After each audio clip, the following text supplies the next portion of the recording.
नमस्कार. मालिकेच्या आजच्या भागामध्ये आपल्याला पाहायला मिळणार आहे कला आता इकडे सानिकाला भेटत असते.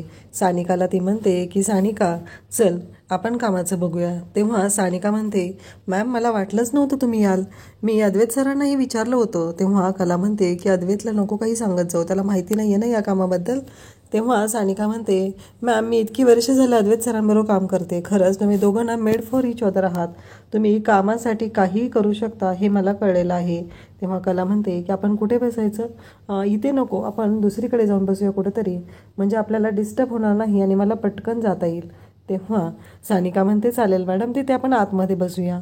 आणि दोघीजणी आता डिझाईनचं डिस्कस करण्यासाठी जे काम आहे ते कलाला द्यायचं आहे आणि कला ते डिझाईन करून देणार आहे. त्यासाठी एका केबिनमध्ये जाऊन बसतात. त्यानंतर आपल्याला पाहायला मिळतं की इकडे नैनाची मस्ती ही सुरूच असते. तिने अद्वैतला ब्लॅकमेल केलेलं असतं. अद्वैतला सांगितलेलं असतं की मला तो डायमंड नेकलेस हवा आहे, जो लेटेस्ट कलेक्शनमधला. इकडे कलाच्या कामाला सुरुवात झालेली असते. सानिका आणि त्या दोघीजणी काम करत असतात. सानिका आता पुढच्या डिझाईन कोणत्या हव्या आहेत त्याबद्दल कलाला सांगत असते. कला ते काम मनापासून करत असते. त्याचबरोबर कलाला आता ते काम करून काही 4 पैसे मिळवायचे असतात आणि ते पैसे तिला तिच्या बाबांना द्यायचे असतात. बाबांचं घर गहाण ठेवलेलं आहे आणि त्यासाठी त्यांना पैशांची गरज आहे. म्हणून तिचे बाबा मोलमजुरीचं काम करत आहेत, हमाली करत आहेत. त्यामुळं कलाला खूप वाईट वाटत आहे. आई पण पापड बनवण्याचं काम करत आहे आणि पापड बनवून ते विकत आहे. इकडे आता अद्वैतने तो हार पाठवलेला असतो. नैना केबिनमध्ये असते आणि एका एम्प्लॉईजवळ तो हार पाठवलेला आहे. तर नैना म्हणते की दरवाजा नॉक न करता तो आत आला आहे, तुला कळतंय का? दरवाजा नॉक केल्याशिवाय यायचा नाही, एवढी साधी गोष्ट तुला माहिती नाही? आणि मग तो हार देतो. तेव्हा ती म्हणते चल निघ. आणि नैना म्हणते फायनली मला जे हवं होतं ते मी मिळवलंच आहे. खरं तर ही गोष्ट यांनी मला स्वतःहून द्यायला हवी होती. मी चांदेकरांची सून आहे, आज पहिल्यांदा ऑफिसमध्ये आली आहे, तर माझं वेलकम फंक्शन म्हणून हा हार मला त्यांनी द्यायला हवा होता, पण त्यांनी मला तो स्वतः दिला नाही. इथल्या प्रत्येक गोष्टीवरती माझा हक्क आहे आणि माझी गोष्ट मी मिळवणारच, असं नैना बोलत म्हणते की ते मला जे हवं ते मी मिळवल्याशिवाय शांत राहणार नाही.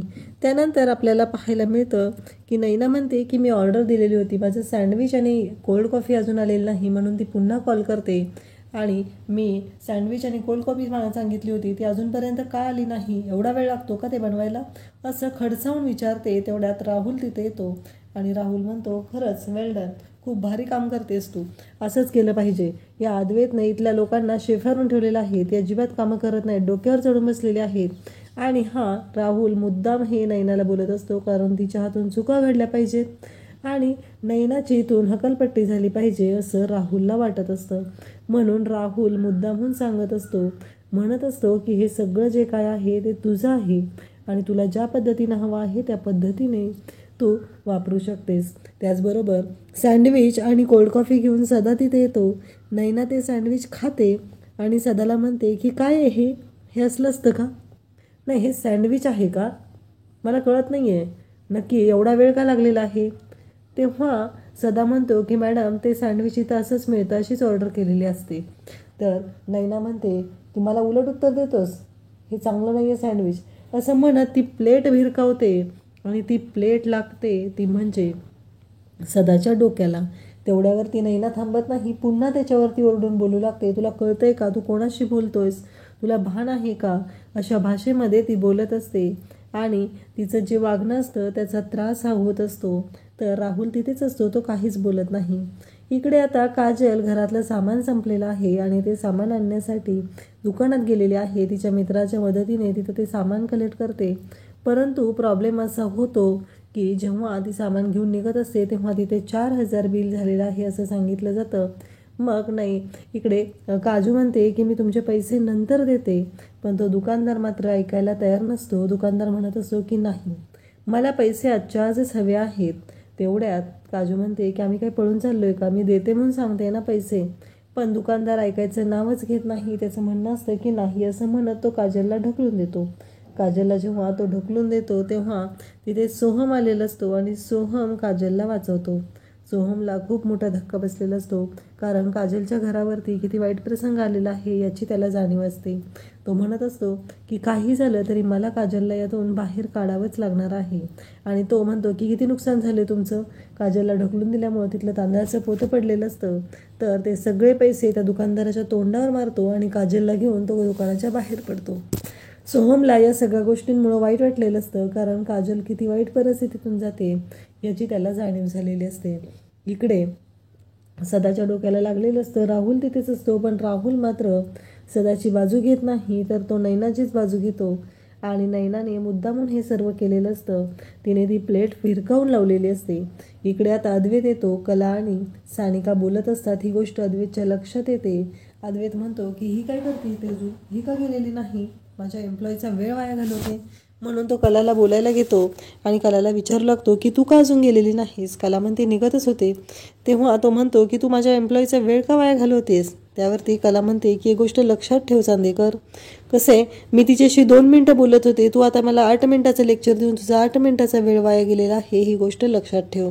तेव्हा अद्वैत म्हणतो तू मला शिकवू नकोस, आता मी काय करायचं आहे ते. आणि कला तिथून निघून जाते. त्यानंतर अद्वैत पाहतो की सदा तिथं आलेला आहे. सदाच्या भोवती सगळे तिथले कर्मचारी बसलेले आहेत आणि सगळेजण सदाची काळजी घेत आहेत. तेव्हा अद्वैत तिथे येतो आणि विचारतो काय झालं. तेव्हा सगळेजण सांगतात की सदाला लागलेलं आहे. अद्वैतचं असं म्हणणं असतं की काय लागलं. त्यावेळेस तिथे सांगितलं जातं की सदा मॅडमसाठी सँडविच आणि कोल्ड कॉफी घेऊन गेलेला होता. मॅडमना ते सँडविच आवडलं नाही, म्हणून त्यांनी ती प्लेट भिरकावून लावलेली आहे आणि त्यामुळंच सदाला लागलेलं आहे.